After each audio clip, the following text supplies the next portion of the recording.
오늘 함께 은혜 받을 말씀은 우리 하박국 3장 우리 17절에서 19절 말씀까지입니다.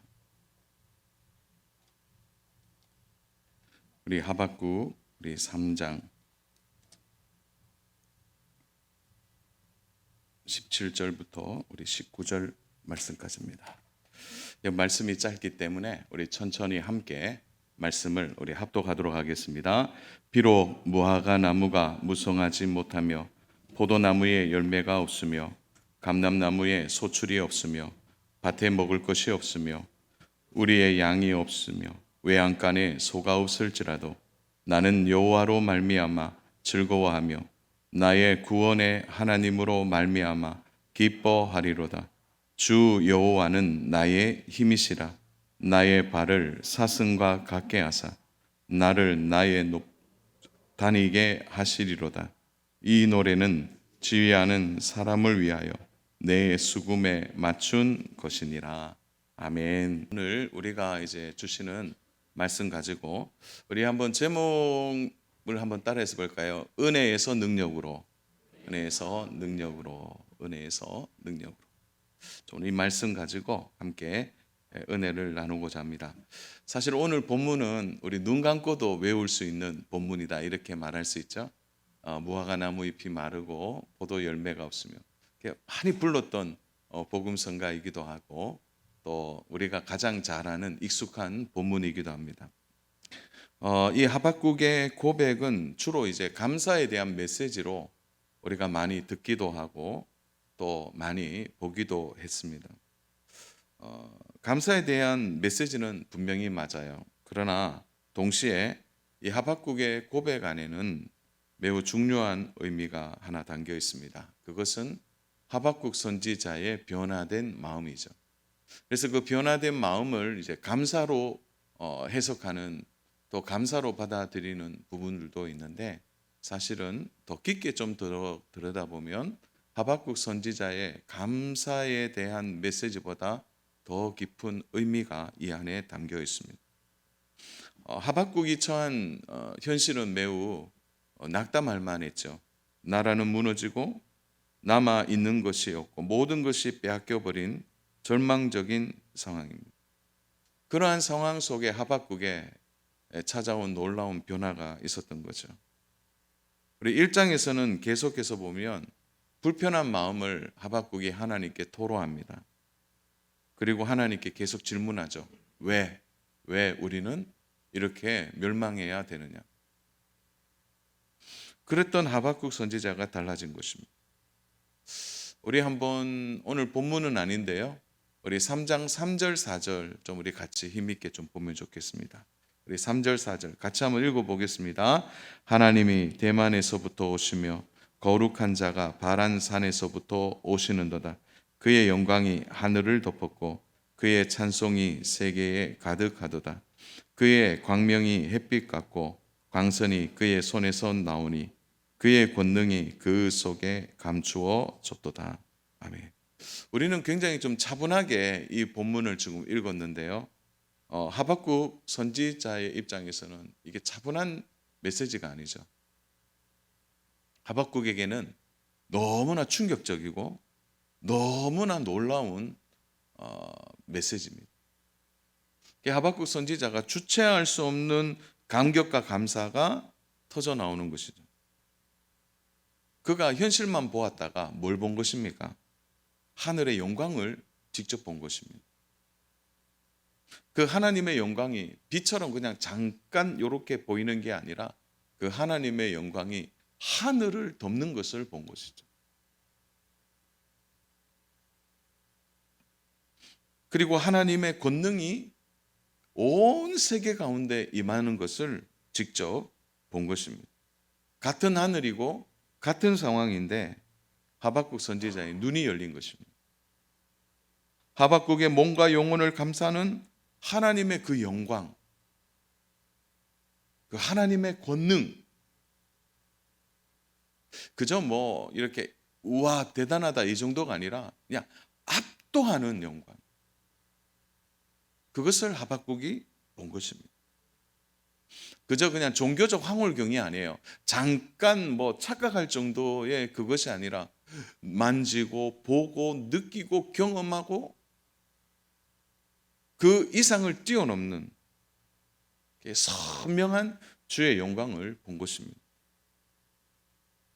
그러자 하박국의 감정 속에, 정서 속에 찾아온 게 뭐냐면 기쁨과 감사이죠. 그래서 하박국 선지자가 나는 즐거워한다, 이런 고백을 하고 있는 거죠. 사실은 누가 보면 미친 사람처럼 보일 수 있는 것입니다.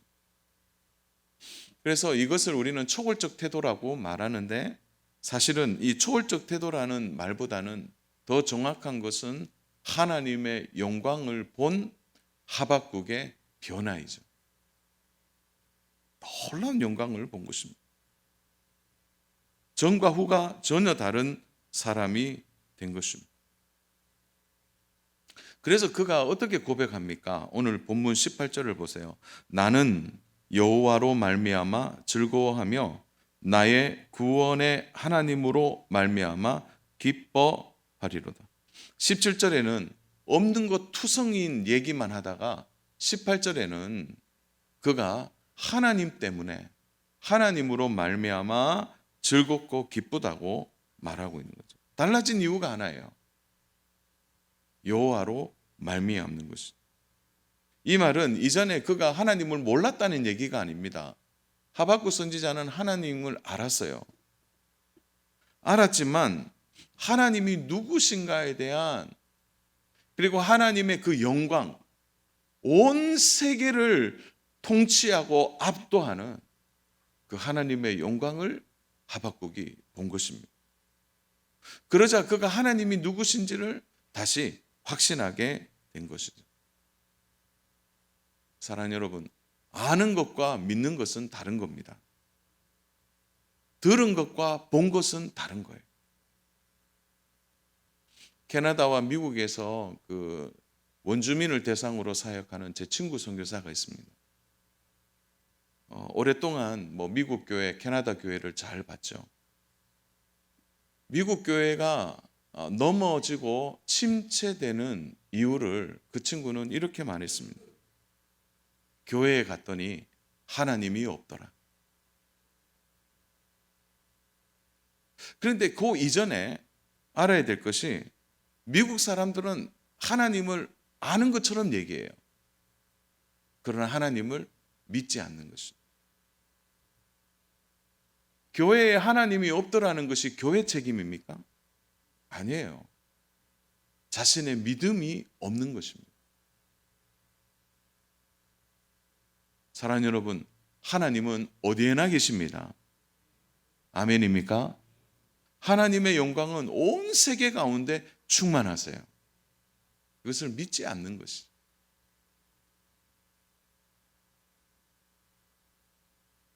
믿지 않는데 어떻게 하나님을 믿고 그 하나님의 영광을 보겠습니까?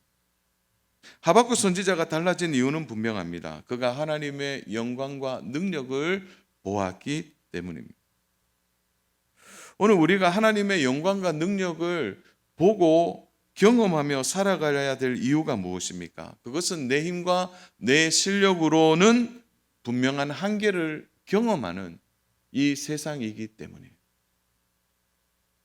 지금까지 사랑하는 여러분, 여러분의 각자 인생을 돌아보십시오.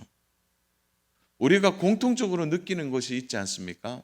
지금까지 살아온 모든 삶의 굴곡진, 어쩌면은 우리의 삶의 여러 가지 고비들을 가만히 들여다보면 우리 하나님의 은혜로 살았습니다. 그리고 그 은혜로 하나님이 지금까지 인도해 주신 겁니다. 믿으십니까? 진짜 그래요. 최고의 위기였을 때, 그때 우리 하나님의 은혜가 우리를 살렸지 않습니까? 하나님이 도우셔서 그 은혜로 우리가 지금까지 살았던 것이죠. 그러나 사랑하는 여러분, 오늘 우리에게 필요한 한 가지가 더 있습니다.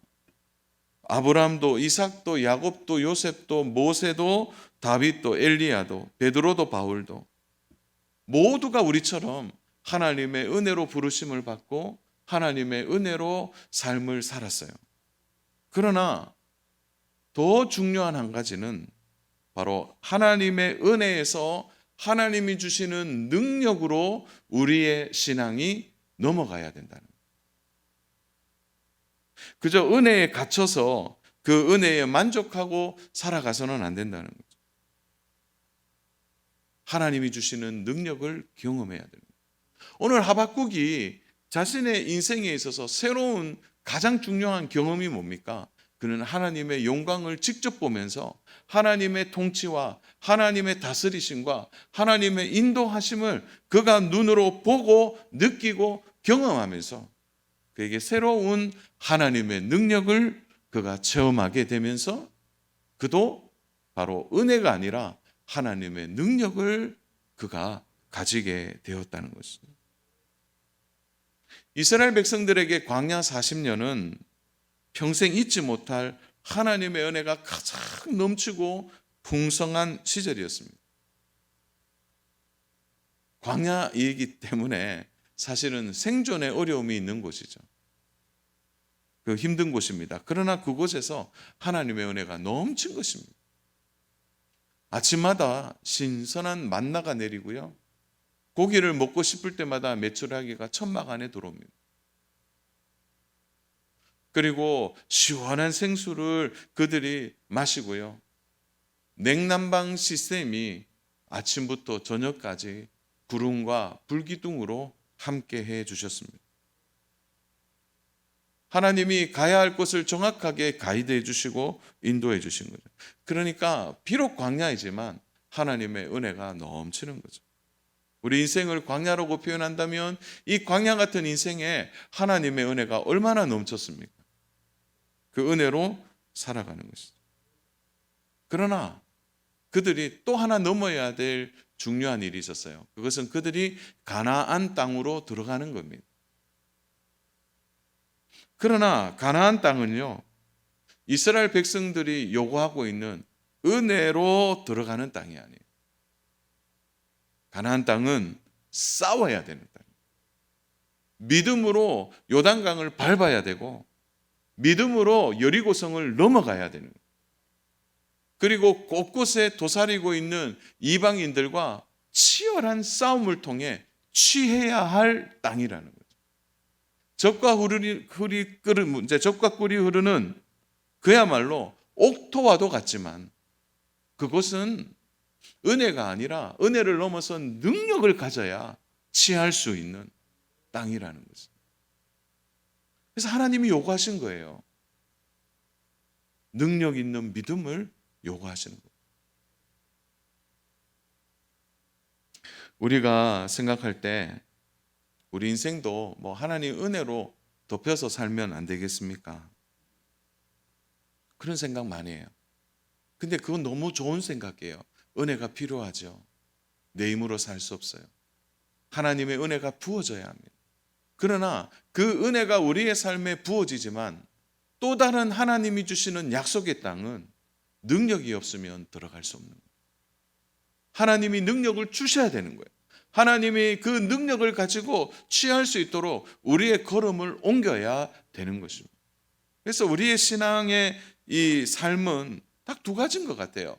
은혜로 살아가는 성도의 삶이 있는가 하면 그 은혜를 넘어서 능력 있는 삶을 살아가는 성도라는 거예요.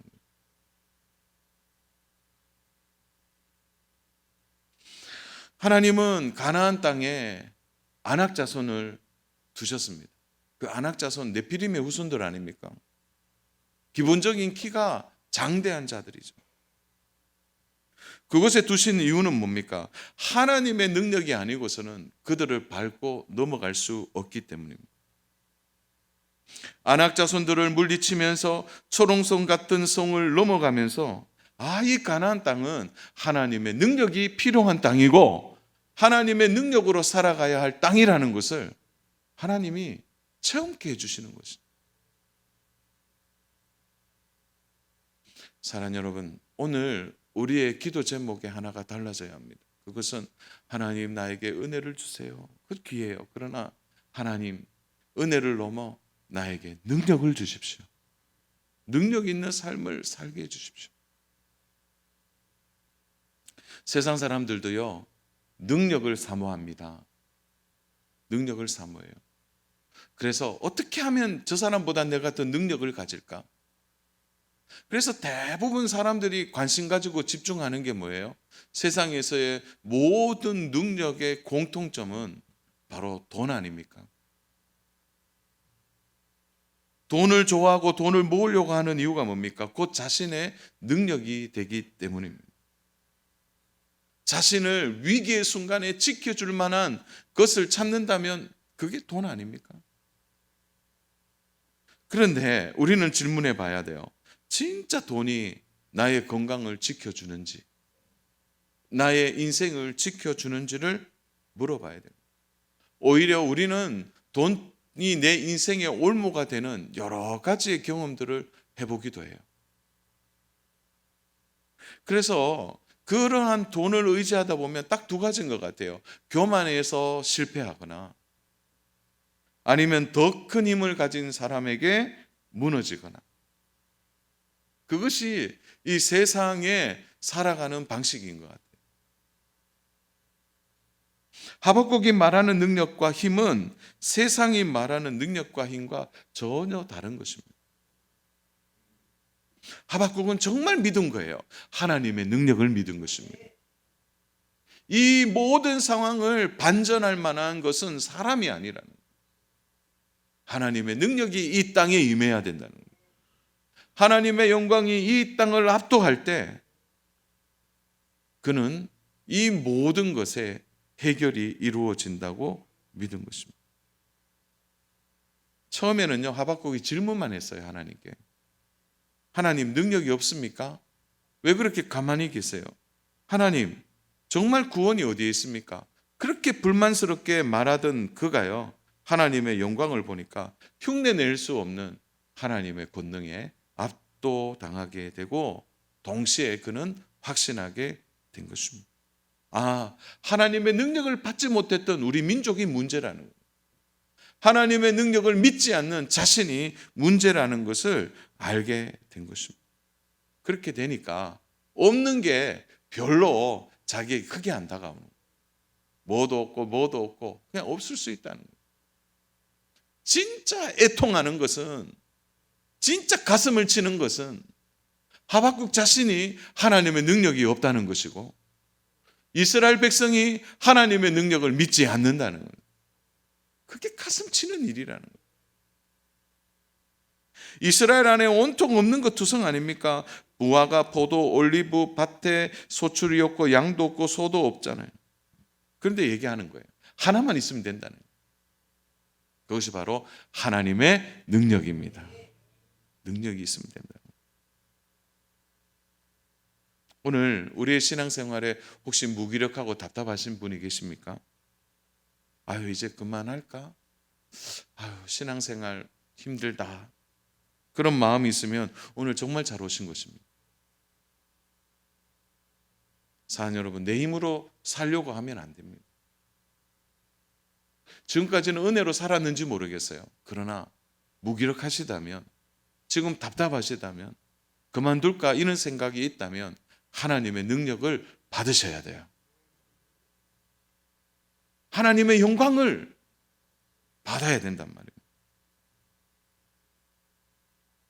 지금 하박국은 하나님에 대한 확신이 나오니까 주체할 수 없는 기쁨과 즐거움이 넘치게 되는 거죠.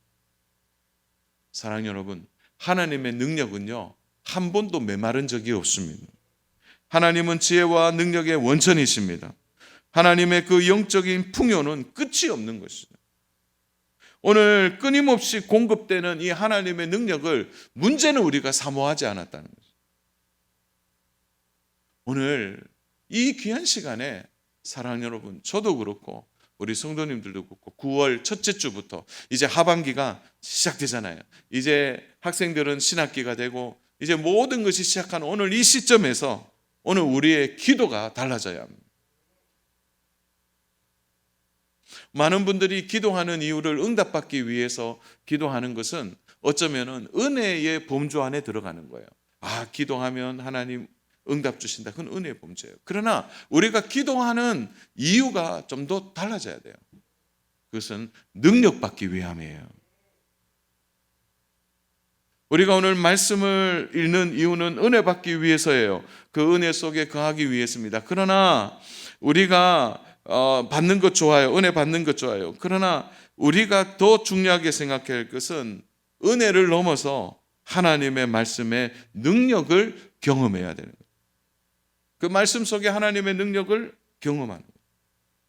우리가 예배를 통하여 은혜도 받지만 예배를 통하여 내 양손에 힘이 들어가고 하나님이 나와 함께 하시는구나. 하나님이 나를 도와주시는구나. 하나님의 임재 속에 하나님이 나에게 함께 해주시는 은혜를 통하여 하나님의 능력을 회복하는 것이 오늘 우리가 드리는 예배가 되어야 된다는 거죠. 사랑하는 여러분, 은혜를 넘어 능력을 받는 것은 오늘 우리가 싸우고 넘어가야 되는 오늘 이 세상의 인생 속에서 반드시 필요한 것입니다. 우리의 현실은 만만하지 않습니다. 어렵습니다. 그러나 우리에게는 이미 살 길이 있는 거죠. 그것은 하나님의 능력입니다. 하나님의 능력의 팔을 의지하는 것입니다. 예수님께서 승천하시기 전에 제자들을 바라보셨습니다. 참 예수님의 마음이 저는 말씀 준비하면서 느껴졌는데요. 저 제자들 어떡하지? 내가 이제 가면은 어떻게 할까? 그때 예수님이 제자들에게 말씀하셨습니다. 우리 누가복음 24장 49절인데요. 우리 같이 한번 읽겠습니다. 시작. 볼지어다 내가 내 아버지께서 약속하신 것을 너희에게 보내리니 너희는 위로부터 능력으로 입혀질 때까지 이 성에 머물라 하시니라. 아멘. 약속하신 것을 주시겠대요. 그게 뭡니까? 위로부터 무엇으로요? 능력으로. 너희가 나와 함께 있을 때는 은혜로 살았어요. 그러나 내가 승천한 이후에는 너희가 위로부터 오는 능력을 받아야 하는 겁니다. 한 번 더 제가 할게요. 위로부터 오는 능력을 받아야 합니다. 받아야 사는 거죠. 지금 제자의 상태가 어떤지를 예수님은 너무 잘 알고 계셨습니다. 3년 동안 제자들은 예수님과 함께 있으면서 얼마나 그 은혜를 받고 누렸는지 모릅니다. 그러나 마태복음 17장을 보면요, 제자들이 귀신 들린 아이를 고치지 못해서 막 쩔쩔매고 있었습니다. 이제는 제자들이 한 단계 넘어가야 됩니다. 기도의 능력을 받아야 하고 믿음의 능력을 받아야 되는 거예요. 말씀의 능력을 받아야 되는 거죠. 요즘 어렵다는 이야기를 많이 듣습니다. 경제가 어렵다고 하고요, 사업도 어렵다고 합니다. 그리고 요즘 아이들도 어렵다 그래요. 공부하는 것도 어렵고 살아가는 삶도 어렵고 정말 힘든 세상에 아이들이 살고 있습니다. 그런데 어렵다 얘기하면서 그 어렵다는 얘기보다 우리가 더 많이 해야 될 얘기가 있습니다. 그것은 어렵지만 하나님 능력을 받아야 진짜 살 수 있는 삶. 하나님의 능력을 더 많이 얘기해야 돼요. 현실적으로 하나님의 말씀대로 살기 어려운 시대를 살아갑니다. 오히려 말씀대로 살면요, 세상은 우리를 더 조롱하는 것 같아요. 그리고 말씀대로 살아가는 과정이 얼마나 힘들고 어려운지 모릅니다. 그런데요, 어렵고 힘들 때 하나님 말씀 붙들고 고민하고 그 말씀 때문에 견디어내고 그 말씀이 진리라고 믿고 나아갈 때 그때 우리가 하나님의 능력을 받는 거 아닙니까? 위로부터 우리에게 임할 능력을 우리는 사모해야 합니다. 그러므로 사랑하는 여러분, 하박국의 고백은 그저 자족하는 고백이 아닙니다. 우리 자족합시다. 없어도 괜찮습니다. 감사합시다. 그런 고백이 아니라는 거예요. 그것은 오늘 이 고백 속에 하박국에게 임한 능력을 우리는 봐야 하는 것입니다. 제자들이 기껏 예루살렘 안에 있었던 그들이었어요. 그러나 능력을 받으니까 유다를 넘어 사마리아를 넘어 땅끝까지 그들의 사역에 놀라운 열매가 나타나게 된 것입니다. 사랑하는 여러분, 오늘 우리가 세상을 이기는 방법은 하나님의 능력을 받는 것입니다. 그것을 많은 사람들은 영권이라고 말하기도 합니다. 세상 속에 위축되지 않고 세상 속에 오히려 담대하게 살아가는 거예요. 초대교회 성도들은 그들의 기도의 속에서 이렇게 기도하지 않았습니다. 하나님, 이 환난과 핍박을 피하게 해주세요. 오히려 초대교회 성도들은요, 그렇게 기도하지 않았어요. 오히려 그들은 환난과 핍박 앞에서도 담대하고 능력 있는 삶을 살게 하옵소서. 이것이 그들의 기도였습니다. 사랑하는 여러분, 지금도 북한이나 중국 제3세계의 지하교회를 생각해 보십시오. 매일 순교를 하게 되고 매일 그들은 죽음의 상황들이 펼쳐져 있습니다. 그들 앞에 상상할 수 없는 고난들이 있는 거죠. 그런데 그들의 신앙의 결계가 달라요, 우리들보다. 그래서 어떤 그 지하교회 사역을 하시는 목사님이 그 말씀을 하시더라고요. 한국 교회 성도들이 통일을 위해 기도하는데 우리는 한국 교회 성도들이 통일을 위해 기도하는 것을 원치 않는다는 거예요. 우리가 기도하겠다는 거예요.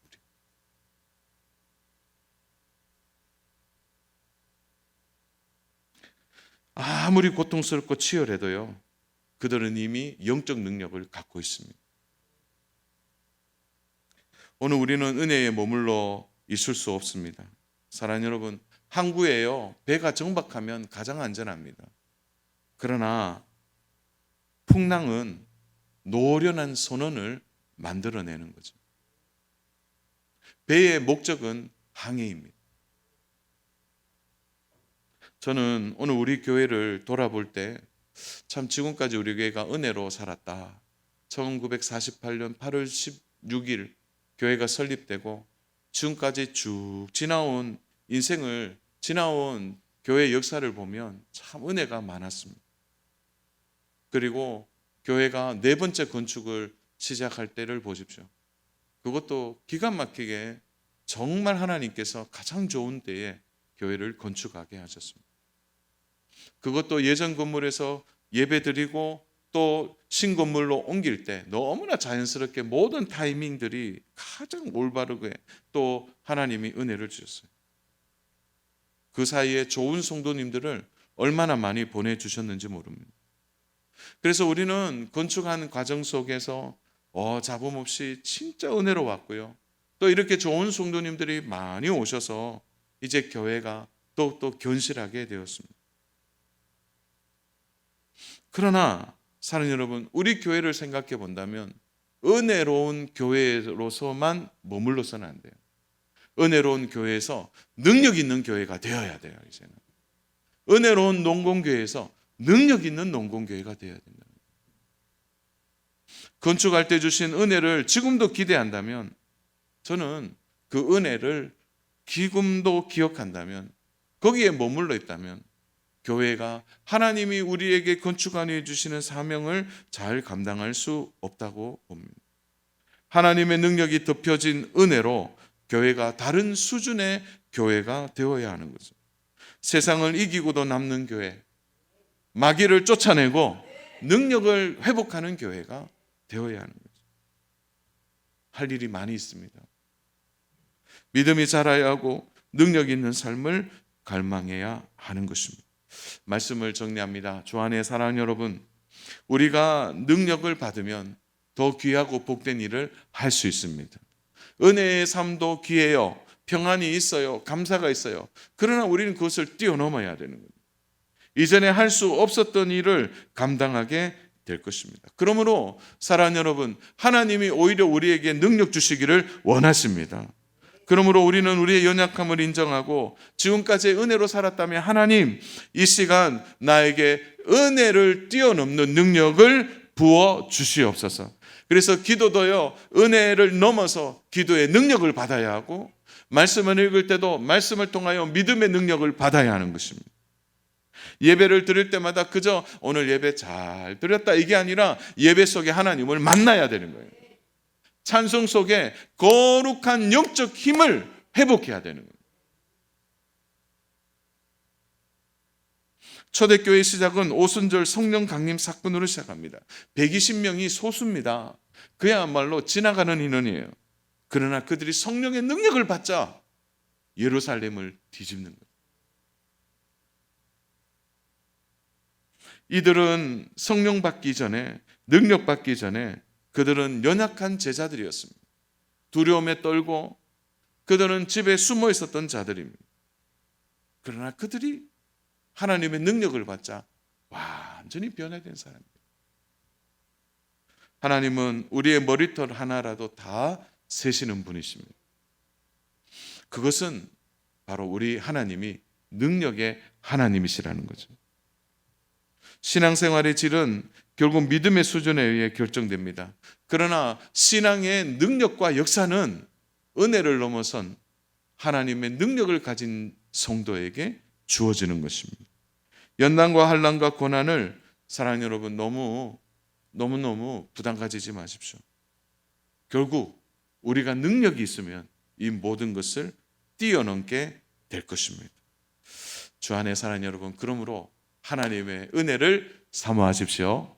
그 은혜를 사모하는 것에서 한 걸음 더 나아가서 그 은혜 위에 부어주시는 하나님의 능력을 받아서 우리의 삶에 능력 있는 삶을 통해 우리에게 주시는 가나안 땅을 정복해내고 그 사명을 감당하는 저와 우리 믿음의 성도님 되시기를 주님의 이름으로 축복합니다.